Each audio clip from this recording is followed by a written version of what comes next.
Al-Mukarramun, para habaib sebagai keluarga Rasulullah Sallallahu Alaihi Wasallam, wabil khusus kepada Al-Mukarram Al-Habib Abdurrahman bin Muhammad bin Ali bin Abdurrahman Al-Habsyi, matta'anallah bituli hayati, amin. Al-Habib Umar Al-Attas dan para habaib lainnya, para alim ulama, para kiai sebagai khalifahnya Rasulullah Sallallahu Alaihi Wasallam, kaum muslimin dan muslimat sebagai umatnya Nabi besar Muhammad Sallallahu Alaihi Wasallam. Alhamdulillah, saya panjatkan puji syukur pada Allah. Di luar dugaan dalam takdir ilahi, pada saat ini saya bisa berkunjung ke Majelis Ta'lim Al-Habib Ali bin Abdurrahman Al-Habsyi. Para jamaah sekalian, dari umur 10 tahun saya sudah hadir di majlis ini, sempat berjabatan tangan dengan Al-Habib Ali bin Abdurrahman Al-Habsyi, alhamdulillah. Dan di mana beliau menyampaikan ceramah pengajian sampai juga diikuti oleh putra beliau Al-Habib Muhammad, saya banyak menghadirkan saudara-saudara. Maka kebetulan sekarang ini saya tugasnya jadi mubalik, jadi banyak main keluar daerah. Kemarin ketemu sama Habib Abdurrahman, dijewer kuping saya. Alhamdulillah, diomelin, namanya sayang sama saya. Abu Hanifah hadir ke Kuitang. Alhamdulillah saudara sekalian. Jadi kita kalau diingetin, diomelin, namanya kita disayang. Kalau kita nggak diomelin, namanya kita dibiarin. Mau jadi apa kayak silakan aja udah. Alhamdulillah saya masih disayang sama beliau, amin ya robbal. Mudah-mudahan kalau saya punya kesempatan, tidak ada acara yang jauh, insya Allah saya menyempatkan untuk hadir bersama-sama dengan para jamaah, ikut ngaji saudara-saudara. Soal disuruh ngomong mah itu urusan belakangan. Disuruh alhamdulillah, nggak disuruh ya kita ngaji saudara-saudara. Kita mesti punya jiwa besar. Jangan mentang-mentang jadi mubalik nggak disuruh pidato, ngadat. Ini Betawi ini lagunya jelek saudara-saudara. Gue diambek saudara-saudara. Nah, para jamaah sekalian, tadi kita dengar disampaikan masalah hati. Kalau kita kembali kepada ilmu psikologi, ilmu kejiwaan, di antara sekian banyaknya ciptaan Allah Subhanahu wa Ta'ala, bahwa manusia ini adalah makhluk yang terindah, yang terbaik, fi ahsani taqwim, dalam sebaik-baik bentuknya. Tidak ada makhluk-makhluk yang jumlahnya begitu besar diciptakan oleh Allah Ta'ala, keindahannya mengalahkan daripada keindahan manusia. Makanya kita bersyukur kepada Allah Subhanahu wa Ta'ala. Dan manusia inilah dijadikan makhluk pilihan, makanya dijadikan khalifah saudara-saudara, untuk memimpin ini dunia. Tapi kebanyakan manusia ini zolim. Untung masih banyak para alim ulama, para habaib, saudara-saudara sekalian. Makanya kita bersyukur jadi manusia. Dan yang paling baik dalam diri manusia adalah hati manusia. Tadi sudah dijelaskan oleh Bapak Kiai Haji Baidowi. Hati kita bersihkan. Maaf, tahadus bin ni'mah. Perjalanan saya dakwah ini sampai ke Kalimantan, Sumatera. Tapi 23 tahun alhamdulillah saya tidak pernah suntik saudara-saudara. Nyupir sendiri kadang-kadang. Apa rahasianya? Hati bersih.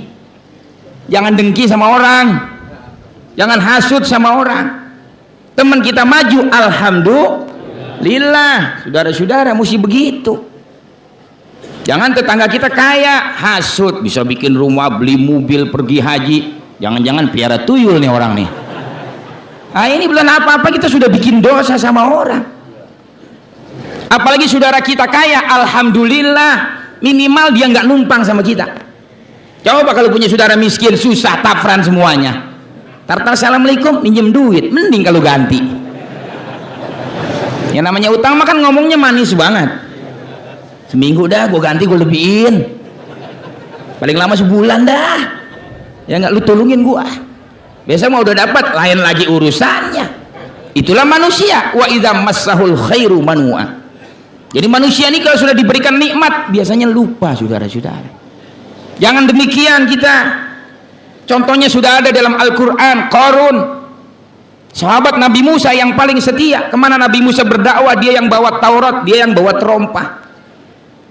Satu saat Qarun minta Nabi Musa alaihissalam supaya datang untuk mendoakan supaya kehidupannya berkah, kaya, terangkat. Masya Allah, yang namanya Qarun itu rumahnya gentengnya langit, hujan kehujanan, panas kepanasan. Bininya pada kekemben. Tahu ibu-ibu kekemben? Udah nggak pakai pakaian dalam, udah cuman kain doang kan. Kalau laki bini ya enak di rumah, tinggal ngerorot doang sendirian. Itu namanya kekemben, saudara-saudara. Anaknya pada telanjang, masya Allah. Akhirnya Qarun minta didoakan, dia doakan.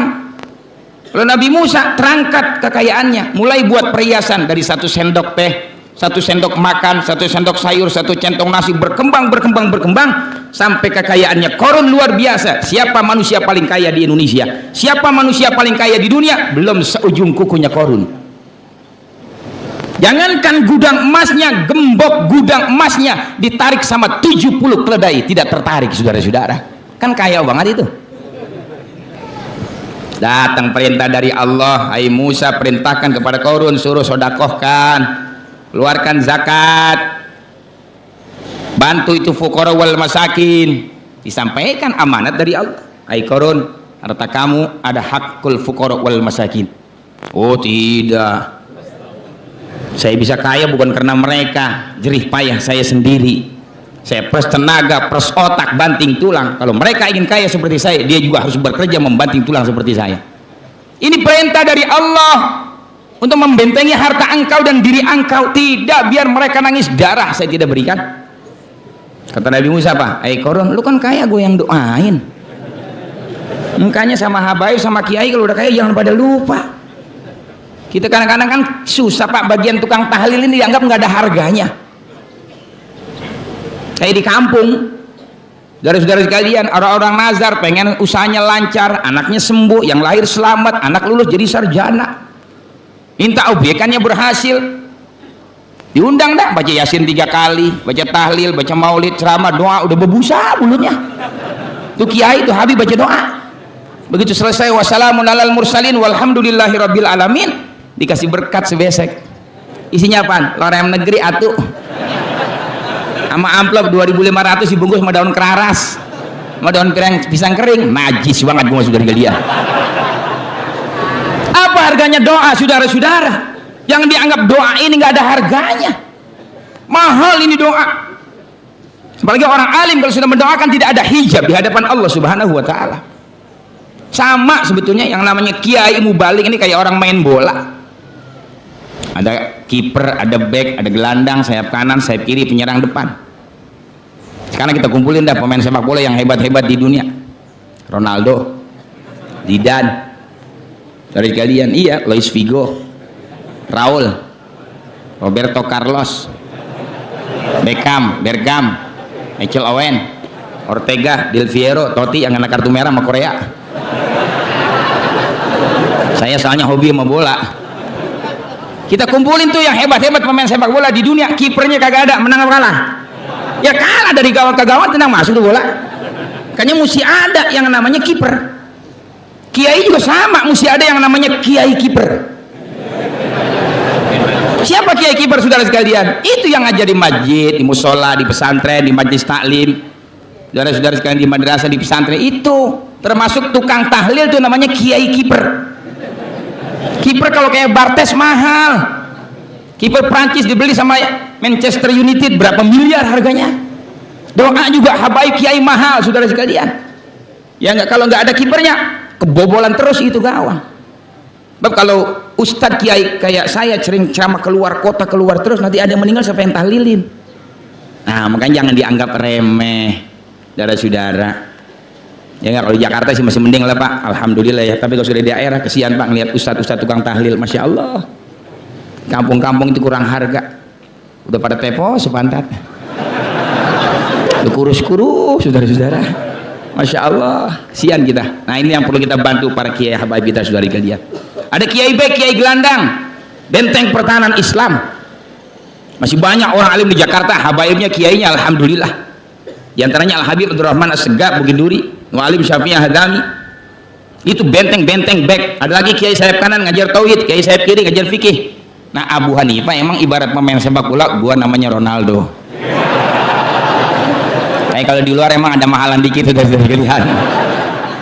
Ya, biasanya begitu saudara-saudara. Tapi nggak boleh sombong kita, karena kita bisa jadi pemain hebat karena dibantu dengan pemain-pemain yang bawah. Nah saudara-saudara,